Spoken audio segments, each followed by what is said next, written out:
My name is Klaus Wirth. I'm a medical doctor and a pharmacologist. A drug researcher. I've been working on MECFS for 8 years and I published 12 papers on MECFS. It's a pathophysiological concept from which I have derived a therapeutic concept that I want to investigate and develop in a company that I founded to provide a drug for the treatment of this debilitating disease. And here in this interview, I presented the pathophysiological background, and I also explained how our drug could work and act on the key pathophysiological changes of MECFS that maintain it as a chronic disease. Welcome to the Dr. Eleanor Stein podcast. In this show, you will hear expert medical professionals, researchers, and people with lived experience share science-based, low to no cost strategies to help people with complex chronic diseases. Listen in for another dose of education, empowerment, and hope. Ellie Stein, welcoming you to the Dr. Eleanor Stein podcast. On this special edition, I am thrilled to have our guest, Dr. Klaus Wirth. It is the 24th episode of the podcast, and it is being published as part of a worldwide podcast-thon uniting podcasters to raise money for worthy causes chosen by each podcast host. If you're inspired by what you hear today, please consider supporting the charity I've chosen. It's called the MECFS Research Foundation. It's a German nonprofit. Their goals are funding biomedical research to find treatments for MECFS and long COVID, facilitating research collaborations through their annual conference, and producing useful reports that will get attention in society, like the one they just published on the cost of long COVID. We are going to put a link in the show notes, but basically their link is mecfs-research.org. Now, for clarity, Dr. Wirth, my guest today, is not associated with this nonprofit in any way, and the Research Foundation is not funding his Mitodicure research. I chose this charity because they are funding clinically relevant biomedical research, and this year, their competition will distribute 2 million euros in a peer-reviewed process. Dr. Klaus Wirth is a medical doctor and professor of experimental pharmacology at the University of Frankfurt in Germany. He worked in the pharmaceutical industry for 37 years with Sanofi Aventis for much of that time in many areas, especially cardiovascular health. And now he's using his research expertise and his expertise in drug development to propose a drug for MECFS, which he believes could really shift the mechanisms that are upstream of many of the symptoms of MECFS. You can find out more about his proposal at mitodicure.com, and again, we'll put that in the show notes. Dr. Wirth is a relative newcomer to the field of MECFS. He joined in since 2020. He's published more than 12 papers, and he just shared with me that he's got more on the way. They're all on the pathophysiology of MECFS. What is going on? Why are people getting this disabling condition? Many of the papers are in collaboration with Dr. Carmen Scheibenbogen at the Charité Hospital in Berlin.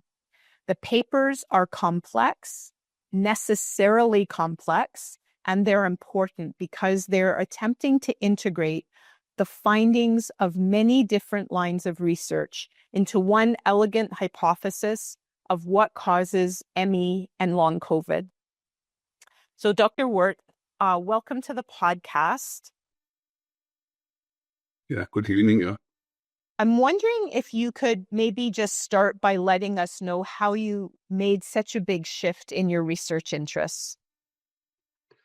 Yeah, it was by chance that I heard of MECFS by a TV report on a young man that became bedridden and who was very sportive before. I haven't heard about MECFS before, and the next day I performed the research and I immediately saw a paper of Carmen Scheibenbogen reported autoantibodies against beta-2 adrenergic receptors. I worked on cerebral blood flow for several years in a stroke project, and I investigated many vasoactive drugs and compounds on cerebral blood flow. And what I found was that the beta-2 adrenergic receptor or beta-2 receptor adrenergic activation is so important for raising cerebral blood flow. And as a control, I measured skeletal muscle blood flow. And I saw how important is this activation is for both cerebral blood flow and skeletal muscle blood flow. And it's also known that it has important vasodilator effects in the heart. So these are the organs that must be strongly activated and hyperperfused during exercise. The muscles, of course, for performing work, the heart for delivering blood flow, and the brain for steering the muscles.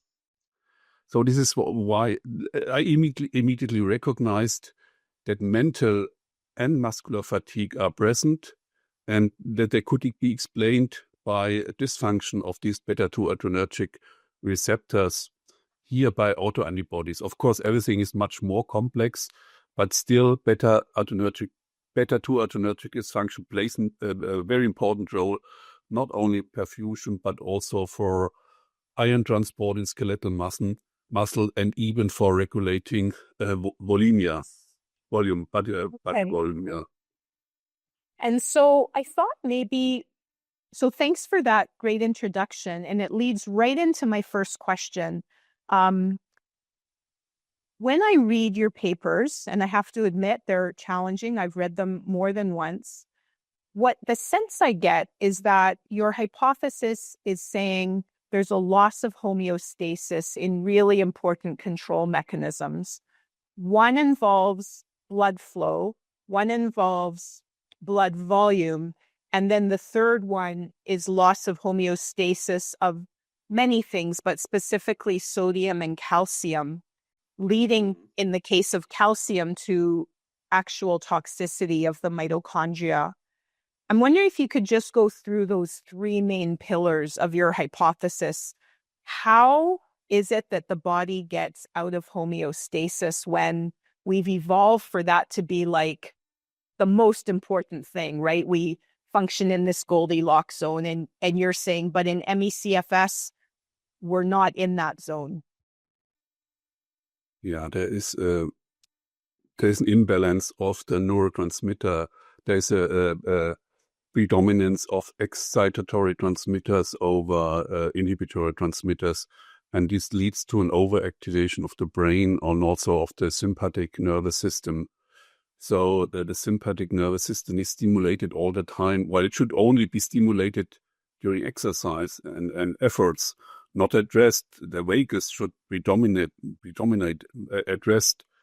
So there is a sympathetic hyperactivity at rest, but it seems that during exercise, this activity is too low and for orthostatic regulation, because the system is overactivated all the time and has no rest and cannot recover, so that it's exhausted.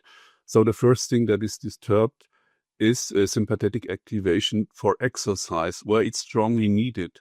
And it's more needed than in a healthy situation, because these beta-2 adrenergic, particularly the beta-2 adrenergic receptors, can desensitize, can disappear when always stimulated. So the situation results in a decrease, in an impairment of the beta-2 receptors. And additionally, there are autoantibodies that could block these or impair the receptor. So the receptor can be disturbed by three mechanisms: desensitization by permanent overstimulation. We know this from heart failure and also from experimental medicine that this can happen, and from the autoantibodies, and from the fact that the system is probably exhausted. It's permanently stimulated, has no rest, and cannot sufficiently appropriate to be activated for exercise. So this has an effect on, of course, blood flow. That blood flow is reduced, but there are many other factors that diminish. But it's only one factor that diminishes the blood flow. For instance, long COVID, you have so many disturbances of the vascular wall, microvascular, that are present additionally and act in synergy with these disturbances. So I only have one aspect with a beta-2 receptor, but this is a very important one. Can you just explain, maybe for people who aren't as familiar, like I'm a psychiatrist, but I think back to beta-2, and I think beta-2 is responsible to dilate the blood vessels to let blood through, and also to decrease the speed of the heart. It increases the force and also the frequency together with beta-1 receptors. Beta-1 receptors are more important. Beta-2 receptors are important. And bronchial dilatation is due to beta-2 receptors. So it's not only perfusion, it's only respiration that is stimulated. And in skeletal muscles, even more important because... respiration, So you can call it's the most important receptor, the beta-2 receptors, for doing muscle work, for physical exertion. I think it's even as important as the beta-1 receptors, but it has very special effects on, in the lung and also in skeletal muscle, stimulating ion transporters that are so important because during muscle excitation, there is sodium influx and potassium efflux to cause the action potential and to cause excitability so that the muscle is stimulated to contract and to perform work. And this sodium-potassium ATPase, which is also called sodium pump, is stimulated during exercise by beta-2 adrenergic receptors. And the other stimulus is calcitonin-gene-related peptide, which is released from sensory nerves. But there is small fiber neuropathy, and with small fiber neuropathy, the second stimulus also fails. So the two stimuli during exercise, beta-2 adrenergic activation and calcitonin-gene-related peptide from sensory nerve, fail in MECFS.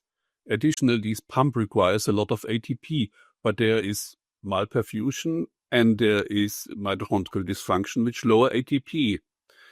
During mitochondrial dysfunction, reactive oxygen species are formed, abbreviated as ROS, and these strongly inhibit the sodium pump. So this pump is not sufficiently activated and inhibited by lack of ATP and active inhibition by reactive oxygen species. So it doesn't work.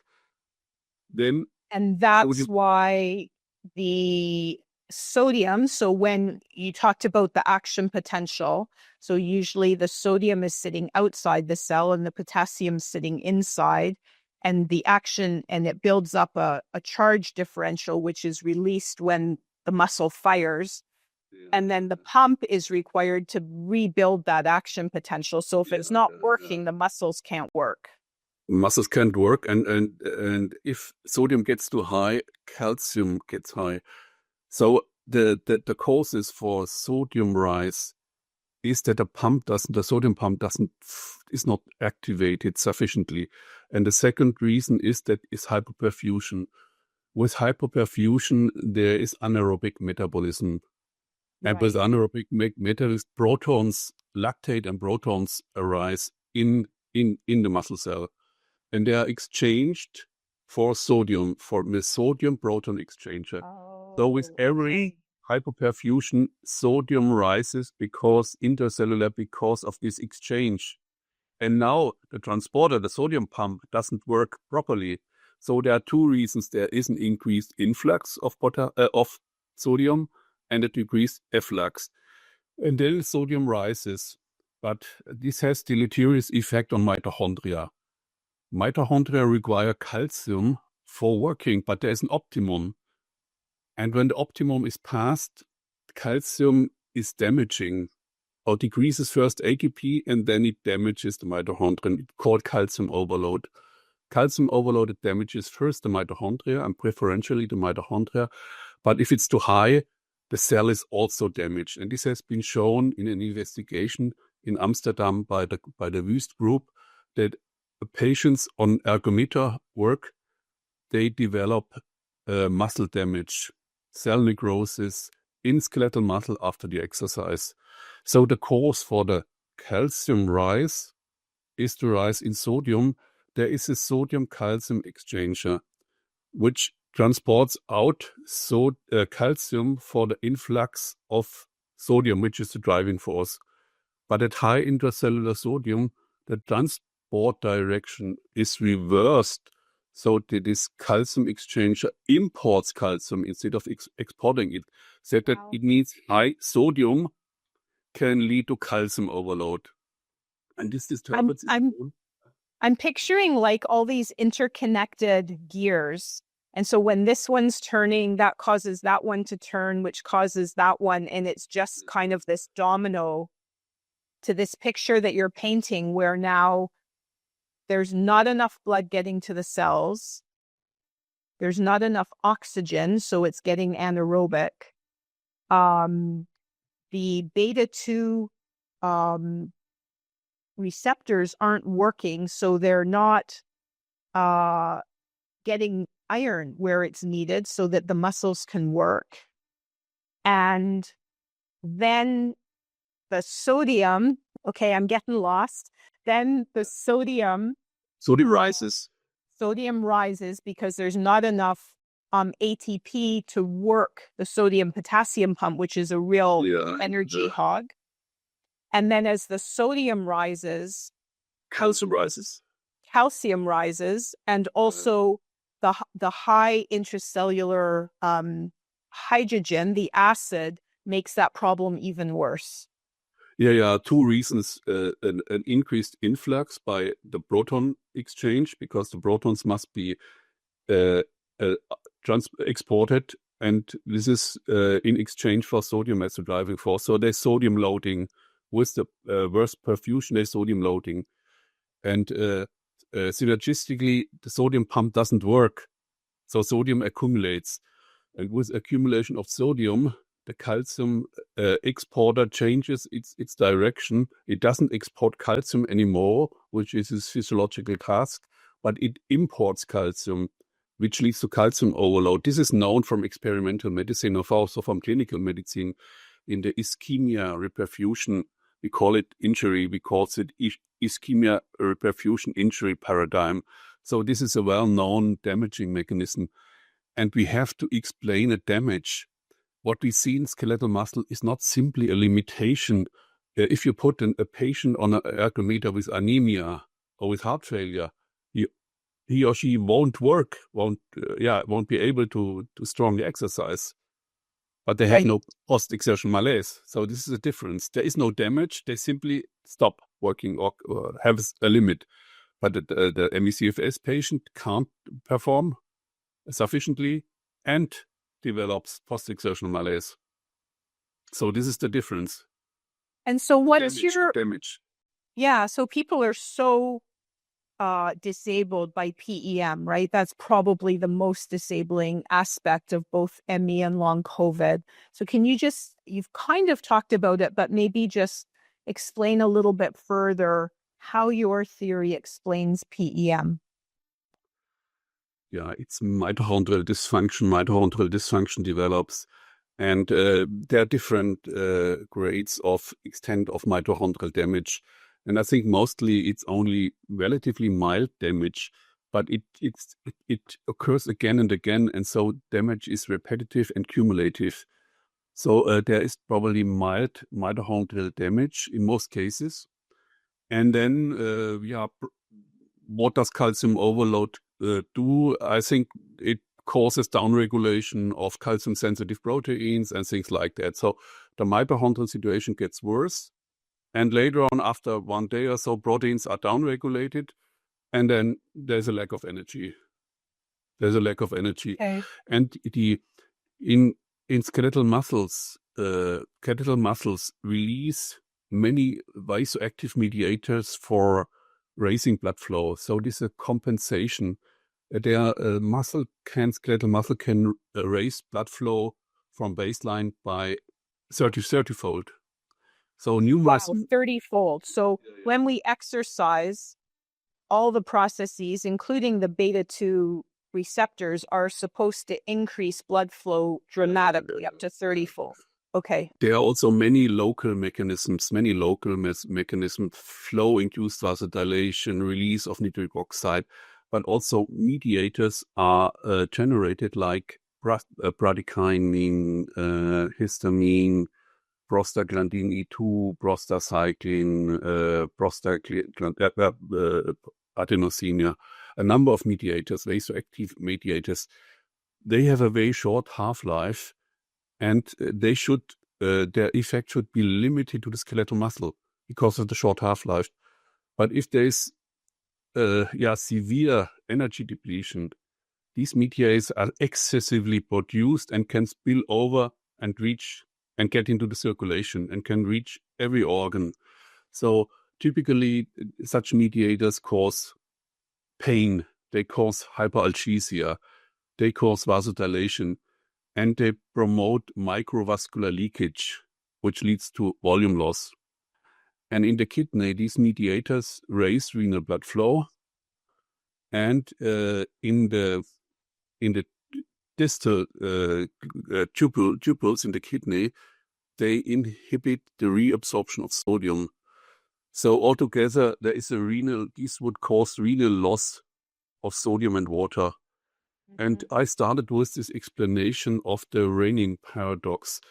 There is hypovolemia, and then the hormone renin. Sorry, just to cut in again for again, just to hopefully keep everybody on board. Hypovolemia means basically we don't have enough blood, right? So the heart is pumping and pumping, working so hard, but there's just not enough blood to go around. The heart is not filled properly. It cannot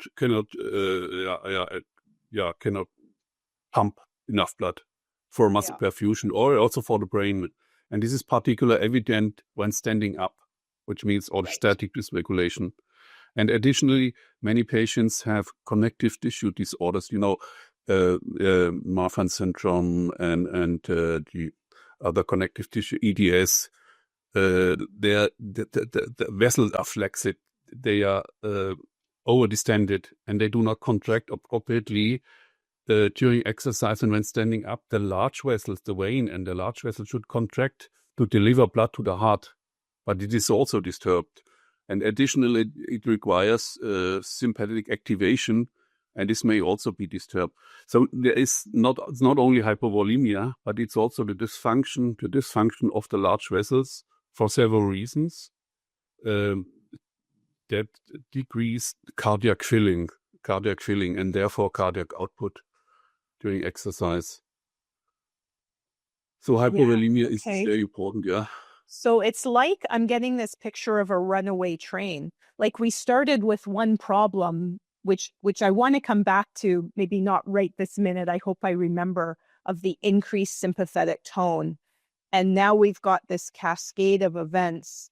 And the last thing you mentioned was there's a lot of blood going to the kidneys, and the kidneys are now wasting salt and water, and we're getting... So it's kind of like there wasn't enough blood to start with, and now the situation's getting even worse. And the two main regulatory volume systems, this is vasopressin and the renin-angiotensin systems, also fail. Vasopressin is probably more complex, but why does renin not rise appropriately? With hypovolemia, renin should be high to compensate, but it's not. It's normal or low normal, and is not activated. And this is the explanation. My explanation is to resolve this renin paradox, is that increased perfusion inhibits the rise in renin. The rise in renin production is stimulated by decreased blood flow in the kidney, by decreased salt delivery to the macula densa, and by sympathetic activation. So with these vasoactive mediators, blood flow is increased, it inhibits renin, and there is more sodium in the distal tubule inhibiting renin release macula densa. And additionally, sympathetic activity is high at rest, but during exercise, it probably fails. It's not high enough because the system is exhausted. So renin doesn't rise appropriately. And this was where I started from. I said, if I understand the renin paradox, I'm coming from cardiovascular medicine. I spent 16 years there, and I worked a lot on the kidney and renin. And I said to myself, if you can resolve the renin paradox, you get considerable insight into the whole pathophysiology. And this is my explanation that these vasoactive mediators, they inhibit renin release, and they are released from a metabolically deprived, energetic deprived skeletal muscle. And so renin, again, for people who aren't familiar, is a molecule that generally increases blood pressure. It does it by retaining sodium, but also by constricting. It would.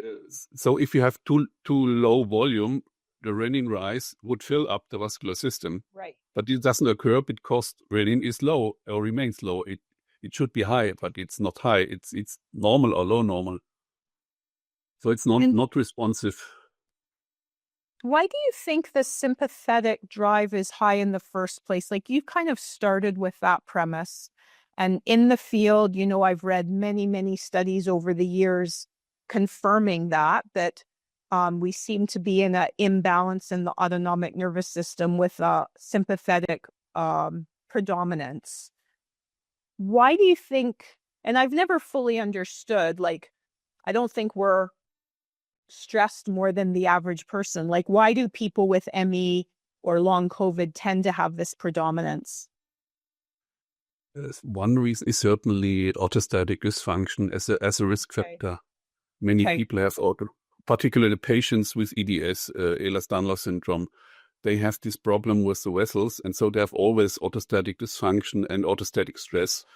And there are autoantibodies. Autoantibodies have been found also against endothelin, against alpha-1 and alpha-2 adrenergic receptors.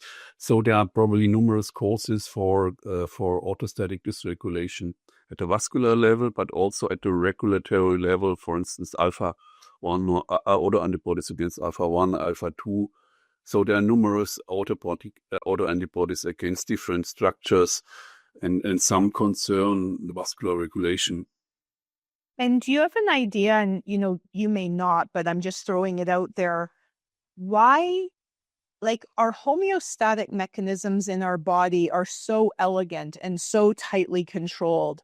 How is it that, I remember a study, it must be 15 years ago, it was one of the first big data studies, and they had this network of all the components, all the things you can measure in ME, and it was just splatted.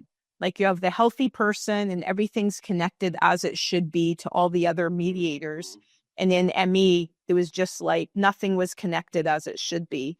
So I've had this idea for many years that homeostasis is where things go wrong. But my question is why? Because the body should keep it in check. But there are severe disturbances, and once it's disturbed, it cannot find back. It's like a flip-flop situation.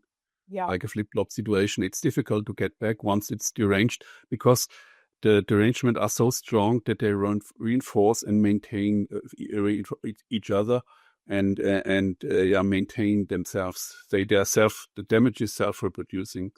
So once it's severe and many things get together, a combination of a number of factors, triggers, and risk factors, the physiology is deranged.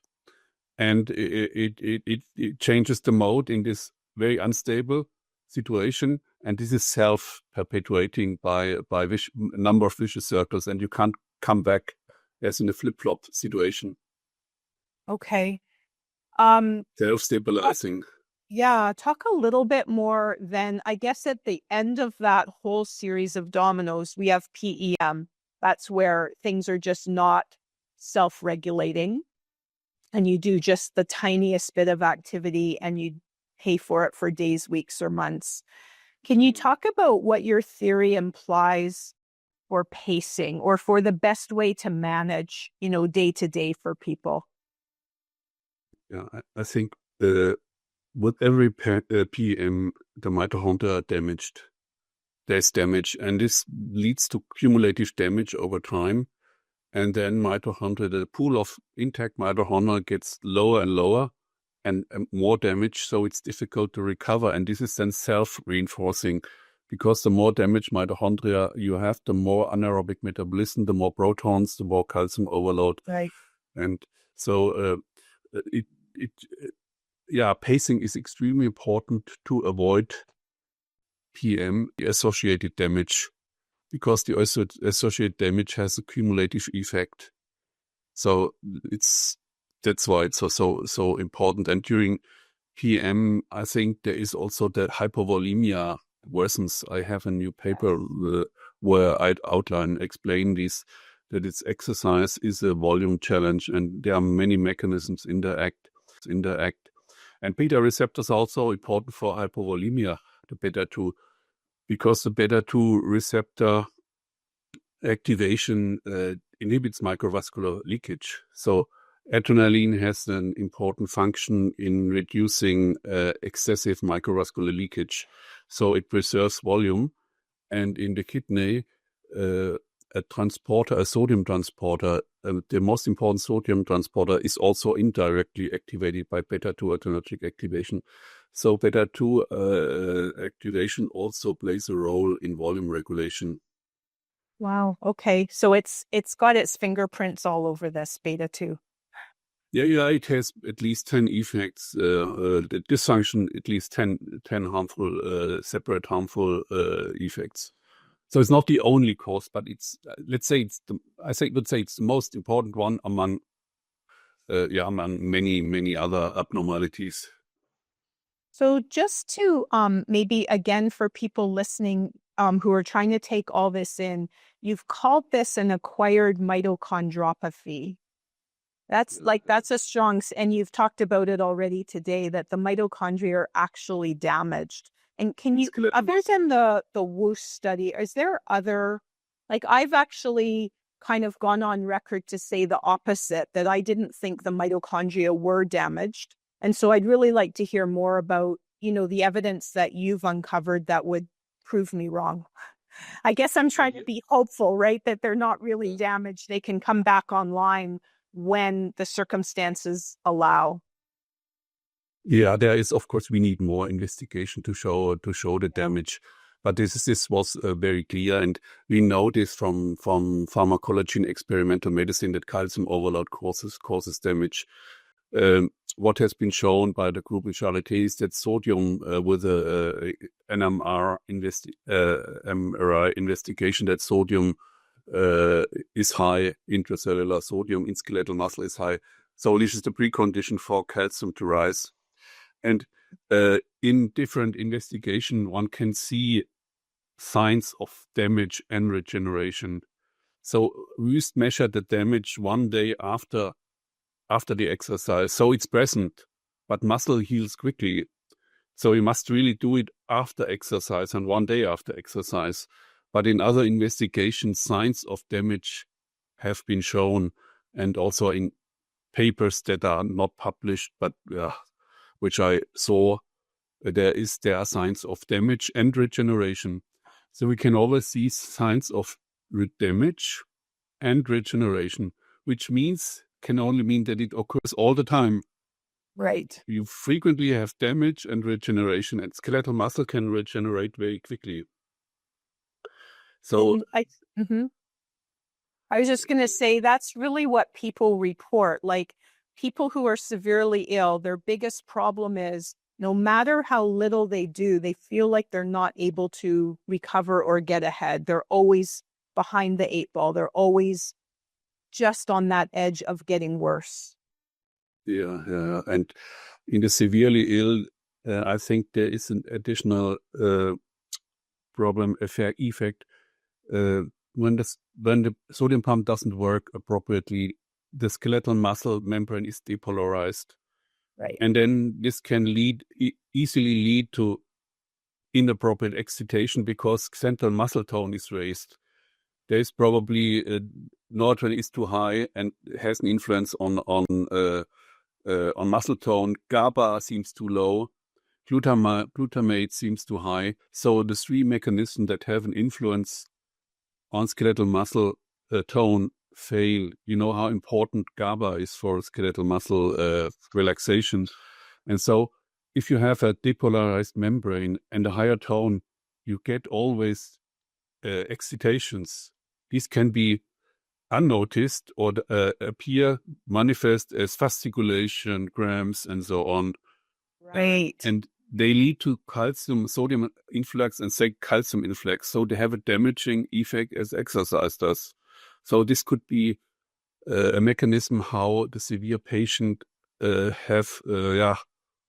always have this problem all the time, because they're always in a state where they have these muscle damaging mechanisms working.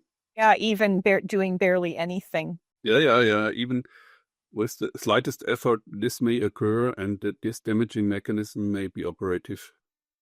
I'm thinking of a few other things as you were talking. Like one of the real cardinal signs people report is their muscles just feel like lead. They feel so heavy, weak and heavy, and they just can't. It's one of the Jason's descriptors of PEM, where you have kind of heavy lead-like legs. And if the mitochondria just aren't working and the muscles are kind of a little bit depolarized, then of course you can't use them fully. Yeah. You can't really activate them because they are not really excitable. They are hyper excitable, but the excitation, they are very weak. So this is erroneous excitation. It's not good. It's not a full excitation. And additionally, they have no energy and no appropriate excitation. So they won't work appropriately. And then I'm thinking too, so many people have those fasciculations that you talk about. And I never, I was in clinical medicine for 25 years, but I never could really, all I could tell them was this is going to happen more if you overexert yourself. I knew that from observation, but I didn't know why. Yeah. I mean, there's no nerve damage. This must happen at the muscular level. And the only explanation that can combine the fasciculations and the loss of force, the severe loss of force, is this depolarization. Of course, you have mitochondrial dysfunction, you have little energy, but this is more endurance that is reduced. And of course, if you perform a few muscle contraction, then muscle get fatigued. But if you have no force with the first or the second contraction, then this is not due to any lack of energy. Okay. Can you talk a little bit about when people hear the words calcium or sodium, they might think, oh, maybe I need to eat less salt, because Dr. Wirth is saying, the sodium levels inside the cells are too high, and that's causing high calcium, and that's damaging the mitochondria. So can you just clarify? And yet many of us, I'm hypermobile and I have orthostatic intolerance. So I've got my salt water right here. Oops.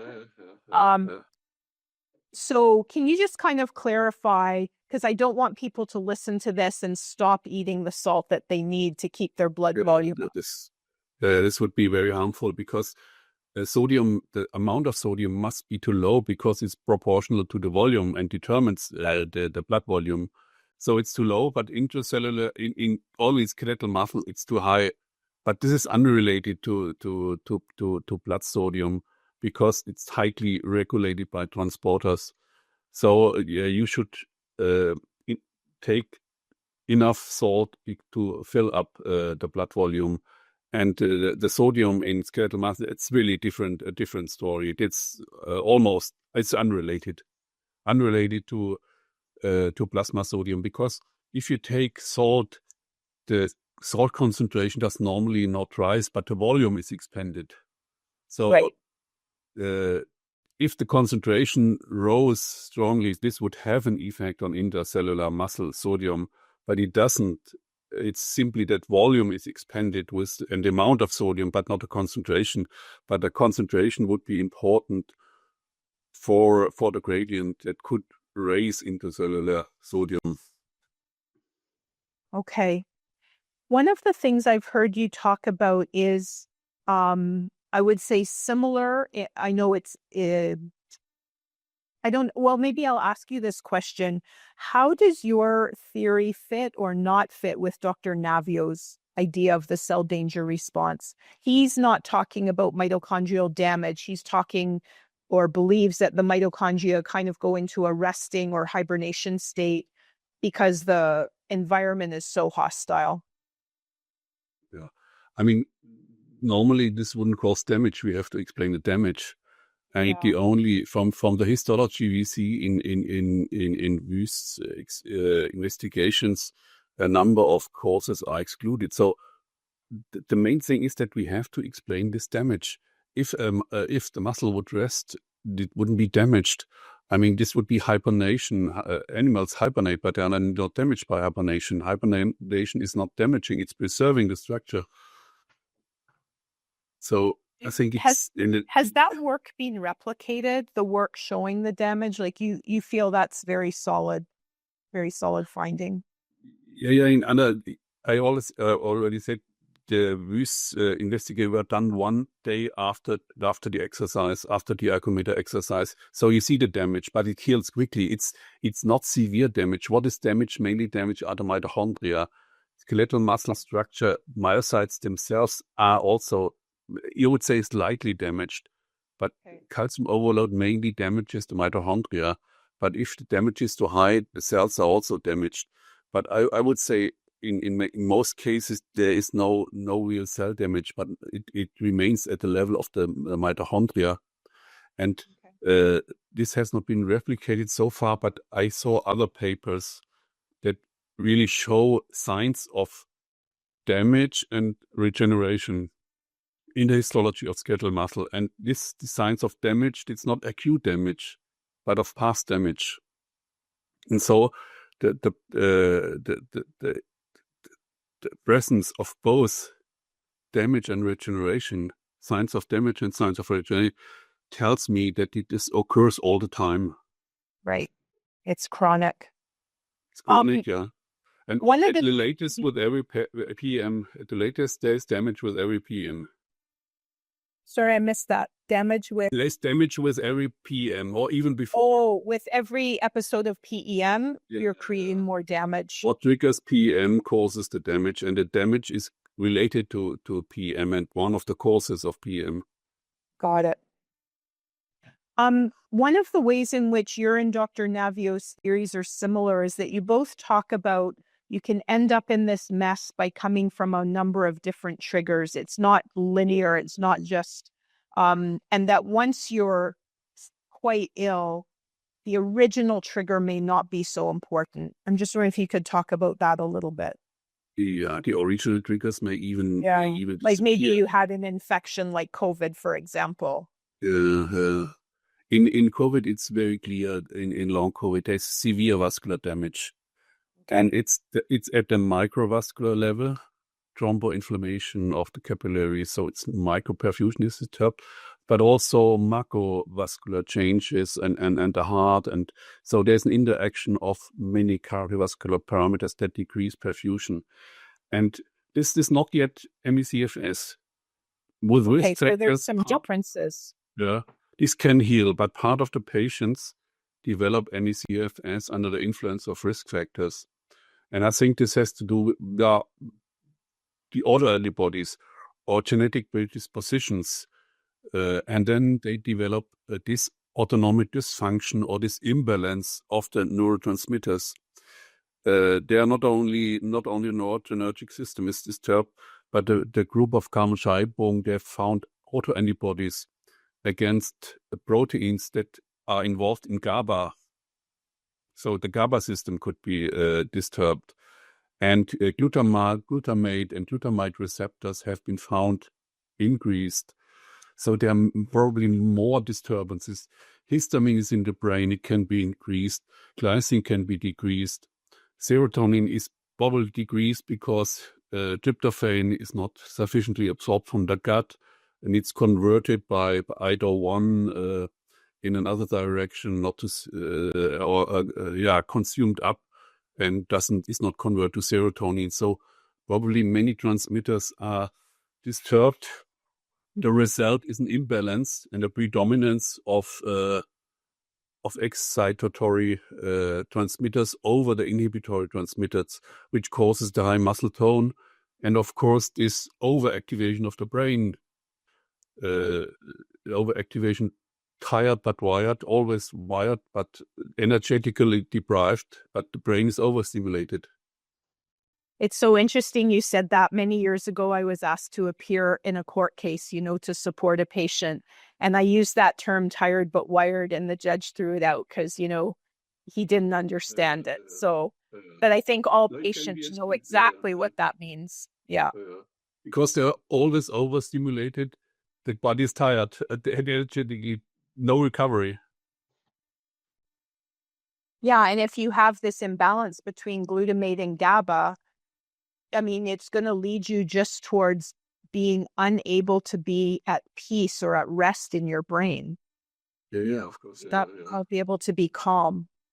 Can you say a little bit more about the maybe similarities and differences between ME and long COVID? Yeah, I think long COVID is still, it remains at the level of the perfusion disturbance, that this can heal. But once you have this transmitter imbalance with autoantibodies or autostatic intolerance and sympathetic overactivation, then MECFS develops, and which means then you have mitochondrial dysfunction appears. I think in the stage of long COVID there is only hyperperfusion, severe hyperperfusion. Okay. And with MECFS, then mitochondrial dysfunction develops. And in the severely ill patients with this fasciculation, additionally, depolarization of skeletal muscle membrane occurs. So there's 3 stages. First hyperperfusion, then plus mitochondrial dysfunction, then plus this skeletal muscle depolarization. Okay. Maybe this is a good time to kind of ask you about your the drug that you're trying to develop that you think could really help people. Can you share whatever you're comfortable sharing about that? Yeah, I said I worked a lot on stroke projects and then cerebral blood flow, and in this context, I found I had made a list of drugs that had good effects on cerebral blood flow. And early on, I saw it must be a problem of cerebral blood flow and skeletal muscle blood flow. So I looked in my list and looked which principle shows an increase in cerebral blood flow and skeletal muscle blood flow without lowering blood pressure. And I found that the one that took this principle.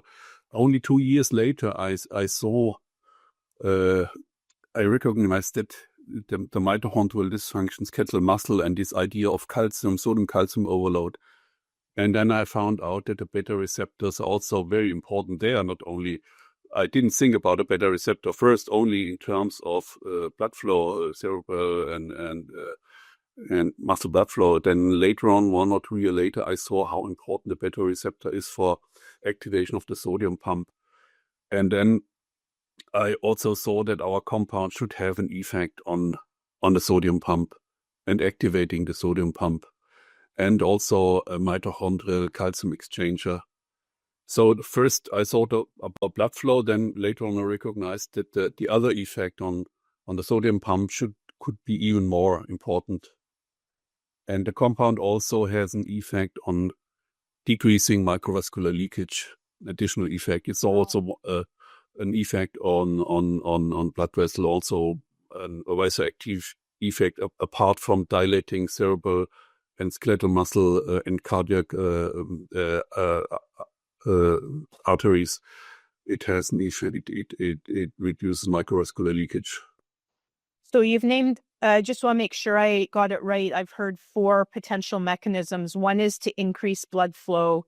Second one is to decrease leakage, which for people listening means the plasma that's in your blood just kind of leaks out into the body. Causes swelling, which is one of the causes for hypovolemia or intravascular hypovolemia. Right. And then you said it helps stimulate the sodium-potassium pump so that the sodium doesn't build up? And did you also say it helps also stimulate the calcium exchanger? Yeah, this is another effect as a mitochondrial calcium exchanger. It seems there is little work on this in the literature, but from what I can see, it should also be stimulated. But I think the main effect is the stimulation of the sodium pump, which lowers sodium in skeletal muscle. And this prevents the calcium overload so that the sodium calcium exchanger always remains in its physiological mode, exporting calcium instead of importing it and causing calcium overload. And so what is your, I guess, how far have you progressed with trying to test this drug? Yeah, we have tested them with skeletal muscle. This means the pharmacological experiments. But then this we call research phase is over, and then development starts, which means that you have to show that your drug is safe in animal models, in toxicology, first in 7 days toxicology, and then in 4 weeks toxicology, and in other investigations, for instance, cardiovascular, you have to show cardiovascular safety, you have to show CNS safety, and then you can go into the phase 1, which means in healthy volunteers. And we are just before these decisive toxicology studies. Okay. And I guess all of this costs a lot of money. Yeah, this costs a lot of money. Pharma development is expensive. But what we do now is only routine work, what would have been done for every drug until we get into the patients. This is routine work and needed for being allowed to go into humans, healthy volunteers, and then in patients. So how close are you to doing those phase 1 safety trials in humans? Yeah, it's still at least 1.5 years apart. Okay. Because toxicology and reporting, this takes time, and the production of the compound for phase 1 studies in healthy volunteers. Okay. So it's years, a question of years, really. It's still a long time to go. Do you feel optimistic? You can fail at every level, of course. You can fail at every level. Because it sounds like such a compelling idea. It would, like, for the people listening who are very ill, of course, they're wondering, how can we move this ahead faster? I can hardly be accelerated because this is very formal. You have to fulfill these, to complete all these steps. Yeah. There is no exception for us. I know.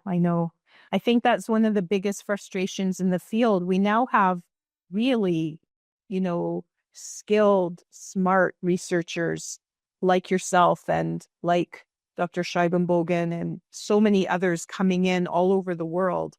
But most of the, like yours is at least going to be a clinical study. Most of the research is still at the omics level. Like we're just still trying to figure out what molecules are over or underrepresented in the body. And that's such a long path from getting to that stage to actually something that will help people.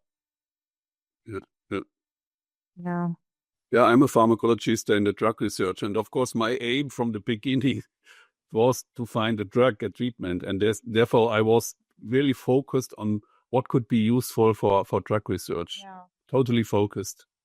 It must be, of course, a clear hypothesis and not, it must define the target, and not say, numerous mechanisms are involved and interact, and this doesn't help for drug research. You must have a very clear idea, target.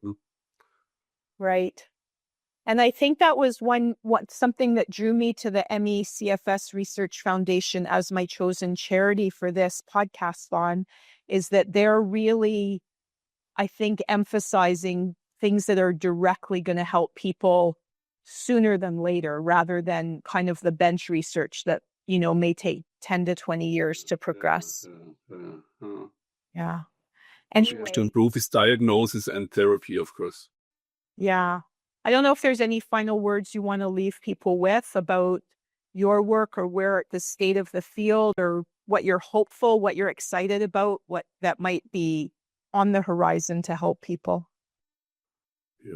I think we have made significant progress over the last years. And this progress really enables targeted drug research. And that's what we are doing. And I hope, with your help, we can convince patients and give them hope that things can change. It takes still time, of course, but the recognitions we have may already lead to some improvements already. And of course, our drug would take, of course, years to be developed, but the progress is enormous, and it's not really recognized by everybody. It's because it's so complex. You must be you must really make a strong effort to understand. But I think I understand it better than I understand Alzheimer or MS. So it can be understood. It's complex, but yeah. I really want to thank you for your work, because I've been following it now for a number of years, and every time you add another piece to the model, it's like, oh, I get it. That's what could be, right? It's not proven, but that could be why so many things are happening in MECFS. Yeah. Well, I think our interview can help patients to understand it better and to give them hope. At least the hope that we understand it and that medicine understands it and their doctors understand it. And I guess that it's real and that there's people like you working towards solutions. Yeah. Thank you so much for your time. I really appreciate it. Yeah. You're welcome. Thank you. Thanks for joining me on the Dr. Eleanor Stein podcast. I hope you are taking away new strategies and ideas to improve your health and a renewed sense of hope.